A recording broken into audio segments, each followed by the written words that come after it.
First off, I want to thank you all for the amazing support you've shown to the podcast. If you find it difficult to gain and finish hours-long 8 to 10 podcasts per week, please subscribe to most advanced, featured, and accurate quick podcast summaries on Apple Podcasts, Spotify, and YouTube. You can start with free trial, which lets you listen all the podcasts and later just for the price of candy in most places. It will save you from spending 15 to 20 hours per week catching up. Here is a rundown on the Longevity Doctor. These 4 gut bacteria keep you young and disease-free. Eat this to get them, featuring Dr. William Ley by Lewis Howes. Dr. William Ley, a renowned cancer researcher and physician, has been studying the common denominators of health and disease. He founded the Angiogenesis Foundation, a not-for-profit organization focused on the common denominator of blood vessels. He believes that if we can figure out these connections, we can develop a single solution to tackle multiple conditions at once. Dr. Ley's interest in longevity research stems from his desire to understand the common denominators of people who live a long time. He notes that the quest for immortality is an age-old pursuit that is part of human nature. He references the first emperor of China, who sought the elixir of immortality, and the success of books like Outlived by Peter Thiel and David Sinclair's books, which have sparked a huge interest in longevity. He also mentions that some of the blue zones are no longer blue zones due to changes in food intake and other factors. He notes that scientists are still learning about the gut microbiome and its connection to the brain. He mentions that there are 39 trillion bacteria in the gut microbiome, and that researchers can now take a sample of poop and analyze it to identify the different types of bacteria. He also mentions that the brain has its own microbiome, which is connected to the gut microbiome. He notes that researchers are beginning to ask new questions about the contributing factors to Alzheimer's and dementia, and that the absence of good bacteria or the presence of bad bacteria in mouth or lower gut may be a trigger for these conditions. He mentions a probiotic called Lactobacillus plantarum, which has been shown to slow down the symptoms of Parkinson's disease. Dr. Ley's research on longevity has led him to observe that people who live over 100, known as centenarians, have certain characteristics in common. He notes that his great-uncle lived to be 104, and that he has been studying the gut microbiome of centenarians to understand the connection between the gut and longevity. He shares a story about his family member's 100th birthday party, where he had the energy to blow out the candles and even plan the party himself. This experience sparked Dr. Ley's interest in researching longevity and the factors that contribute to it. It turns out that living to be 100 is not as rare as people think. There are currently 722,000 people in the world who are centenarians, and this number is growing.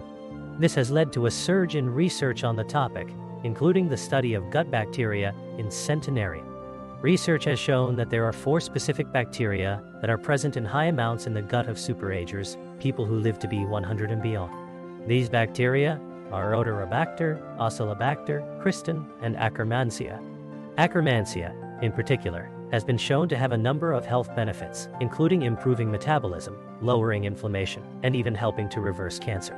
He shares the story of a bacteria called Lactobacillus reuteri, which has been shown to improve wound healing and even lower inflammation. This bacteria is normally present in the gut, but its presence has decreased in modern times due to the use of antibiotics. Breastfeeding is also an important factor in establishing a healthy gut microbiome in babies. These foods can help nurture the growth of beneficial bacteria like Akkermansia. He also shares a new discovery about a fragment of Akkermansia called P9, which has been shown to cause the body to secrete its own GLP-1, a hormone that helps with weight loss. He also thinks that mental health conditions like anxiety, depression, and ADHD may be linked to the gut microbiome. He believes that by focusing on gut health, we can tackle mental health, mental wellness, and physical wellness all at the same time. Lewis Howes mentions that Dr. Emmerin Mayer has a book called The Gut-Brain Connection that talks about the importance of gut health in relation to brain disease and longevity. However, as we age, our operating system can diverge due to various factors, such as genetics, metabolism, and lifestyle choices. He emphasizes that we are all hardwired to heal, and that we can get back to our original state by taking care of our gut health. He also emphasizes the importance of not putting too much pressure on oneself and taking it easy. He says that when we eat ultra-processed foods, our body revolts and can lead to negative consequences.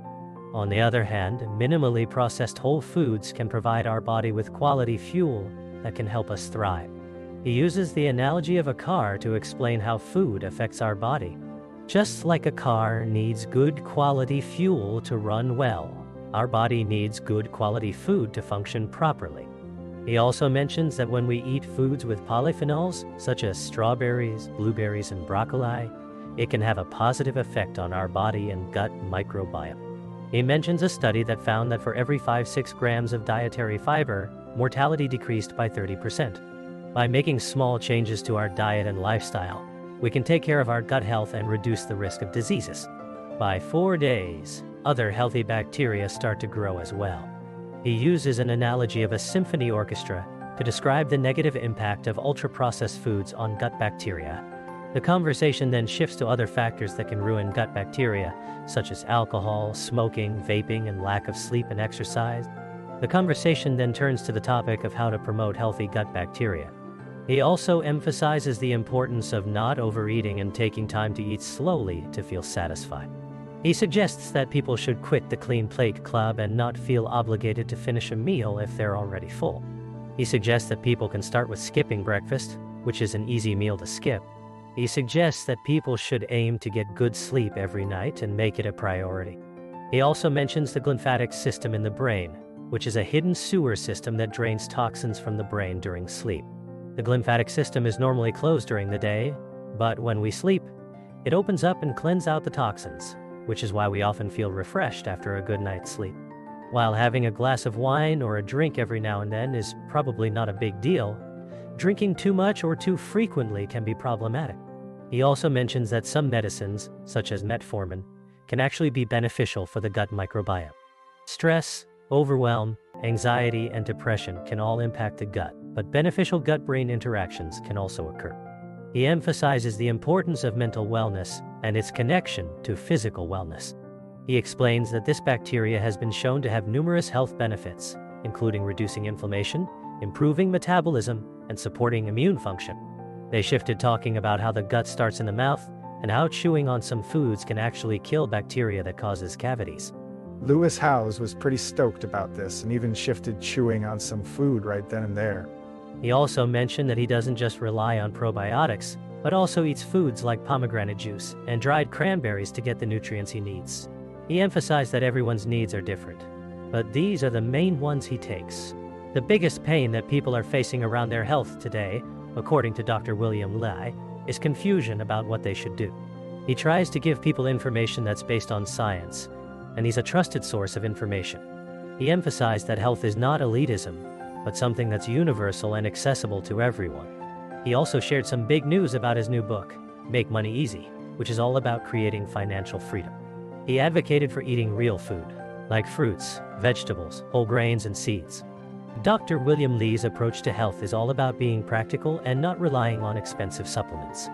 He believes that everyone can take control of their health by following their own signals and making small changes to their diet. He's all about sharing the science behind health and wellness, and he's passionate about helping people live long and live well. Thank you for tuning in. Please click follow button, and just remember, subscription is only £1 or $1 per month. Leave a comment or review. Until next time, happy listening.